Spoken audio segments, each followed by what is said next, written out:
എല്ലാവർക്കും നമസ്കാരം. എന്റെ പേര് ഋഷികേഷ് സുധീർ പിള്ളൈ. ഞാൻ UAE ഇന്ത്യൻ സ്കൂളിൽ 6th സ്റ്റാൻഡേർഡിൽ പഠിക്കുന്നു. ബ്രില്യന്റ് പാലയിൽ ജോയിൻ ചെയ്തതിനു ശേഷം എനിക്ക് വളരെ വലിയ മാറ്റമാണ് സ്കൂൾ ലൈഫിൽ ഉണ്ടായത്. സ്കൂളിലുള്ള മാത്തും സയൻസും സബ്ജക്ട്സ് ഒക്കെ എനിക്ക് വളരെ ഈസി ആയിട്ട് പറയാം. കാരണം ബ്രില്യൻസ് ഇപ്പം ചാപ്റ്റേഴ്സ് ഒക്കെ വളരെ വൈഡ് ആയിട്ടാണ് പഠിപ്പിക്കുന്നത്. അവിടുത്തെ ക്ലാസ് ഒന്നും അറ്റൻഡ് ചെയ്തില്ലെങ്കിലും പ്രശ്നമില്ല. പക്ഷെ ബ്രില്യൻസ് ക്ലാസ് മാത്രം കണ്ടാൽ മതി. അതിൽ തന്നെ നമുക്ക് എല്ലാം മനസ്സിലാകും. എക്സ്ട്രാ ടോപ്പിക്സും അതിൽ തന്നെ പഠിപ്പിക്കുന്നതാണ്. അടുത്തത് എനിക്ക് പറയാനുള്ള എന്റെ ക്ലാസ് ടീച്ചർ ദീപക് ജോൺ സാറിനെ പറ്റിയാണ്. സർ വളരെ കോപ്പറേറ്റീവ് ആണ്. സർ എല്ലാ എക്സാമിന് മുമ്പും ശേഷവും എന്നെ മോട്ടിവേറ്റ് ചെയ്യാറുണ്ട്. എല്ലാ എക്സാം കഴിഞ്ഞിട്ട് എന്റെ റാങ്ക് ലിസ്റ്റ് അനാലിസിസും പറയാറുണ്ട്. പിന്നെ എനിക്ക് പറയാനുള്ള ബ്രില്യൻസിലുള്ള പ്രൊഫസേഴ്സിനെ പറ്റിയാണ്. പ്രൊഫസേഴ്സിന് പഠിപ്പിക്കുന്ന ചാപ്റ്റേഴ്സിൽ നമുക്ക് എന്തെങ്കിലും ഡൗട്ട് ഉണ്ടെങ്കിൽ നമുക്ക് അവരോട് ചോദിക്കാവുന്നതാണ്. അവര് അപ്പം തന്നെ നമുക്ക് മെസ്സേജ് അയച്ച് ക്ലിയർ ചെയ്യുന്നതായിരിക്കും നമ്മുടെ ഡൗട്ട്. അടുത്തത് പറയുകയാണെങ്കിൽ ലൈവ് ഓർ റെക്കോർഡഡ് സെഷനെ പറ്റിയായിരിക്കും. കാരണം ഞാൻ പ്രിഫർ ചെയ്യുന്ന റെക്കോർഡഡ് സെഷനാണ്. കാരണം ലൈവ് സെഷന്റെ ടൈമിങ്ങും എന്റെ സ്കൂൾ ടൈമിങ്ങും മാച്ച് അല്ല. അതുകൊണ്ട് എനിക്ക് ലൈവ് സെഷൻ അറ്റൻഡ് ചെയ്യാൻ പറ്റാറില്ല. അതുകൊണ്ട് റെക്കോർഡഡ് ക്ലാസ്സിൽ കൂടുതൽ അഡ്വാൻറ്റേജും ഉണ്ട്. നമുക്ക് ബ്രില്യന്റ് പാല ഇപ്പൊ നമുക്ക് ലെക്ചർ നോട്ട് പ്രൊവൈഡ് ചെയ്യുന്നുണ്ടെങ്കിലും നമുക്ക് സ്വന്തമായി ലെക്ചർ നോട്ട് എഴുതണമെങ്കിൽ നമുക്ക് വീഡിയോ പോസ്റ്റ് ചെയ്ത് പതിയെ എഴുതിയിട്ട് നമുക്ക് റെസ്യൂം ചെയ്യാവുന്നതാണ് വീഡിയോ. എന്തെങ്കിലും ഡൗട്ട് ഉണ്ടെങ്കിൽ നമുക്ക് റീപ്ലേയും വീഡിയോ ചെയ്യാൻ കഴിയും. അടുത്തത് പറയുകയാണെങ്കിൽ സ്റ്റഡി മെറ്റീരിയൽസ് ആണ് അവർ പ്രൊവൈഡ് ചെയ്യുന്നത്.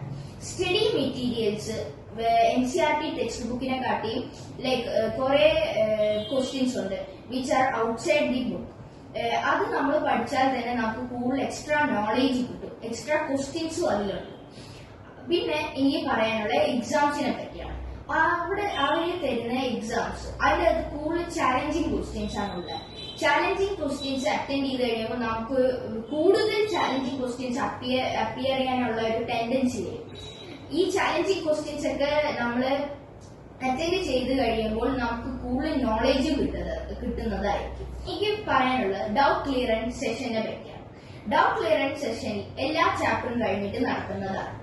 പ്രൊഫസേഴ്സ് ലൈവായിട്ട് തന്നെ മീറ്റിംഗിൽ കാണും. നമുക്ക് എന്ത് ക്വസ്റ്റ്യൻസ് ഉണ്ടെങ്കിലും ലൈവായിട്ട് തന്നെ സാറിനോട് ചോദിച്ച് സാർ നമ്മുടെ ഡൗട്ട് ക്ലിയർ ചെയ്യുന്നതായിരിക്കും.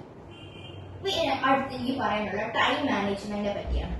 ആദ്യമൊക്കെ ഞാൻ എക്സാം അറ്റൻഡ് ചെയ്തുകൊണ്ടിരുന്നപ്പോൾ എനിക്ക് ടൈം മാനേജ് ചെയ്യാനേ പറ്റിയില്ലായിരുന്നു. പക്ഷെ ഗ്രാജുവലി അത് ഇംപ്രൂവ് ആയി വന്നു. അടുത്തത് എനിക്ക് പറയാനുള്ള മീറ്റിംഗ് ഓർ റാങ്ക് ലിസ്റ്റ് അനൗൺസ്മെന്റിനെ പറ്റിയാണ്.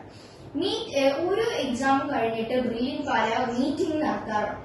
ആ മീറ്റിംഗിന്റെ അകത്ത് കഴിഞ്ഞ എക്സാമിന്റെ ടോപ്പേഴ്സിന്റെ പിക്ചറും അവരുടെ നെയിംസും വരാനുള്ളതായിരുന്നു. പിന്നെ കൂടുതൽ മോട്ടിവേഷനും അവർ തരും.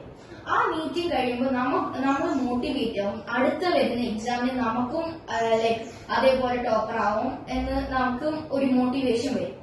അപ്പൊ നമ്മൾ നെക്സ്റ്റ് എക്സാമിന് അതേപോലെ പ്രിപ്പയർഡ് ആവും.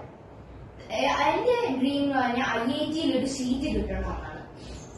അതിന് ബ്രില്യന്റ് എന്നെ സഹായിക്കും എന്ന് ഞാൻ തീർച്ചയായും വിശ്വസിക്കുന്നുണ്ട്. Thank you.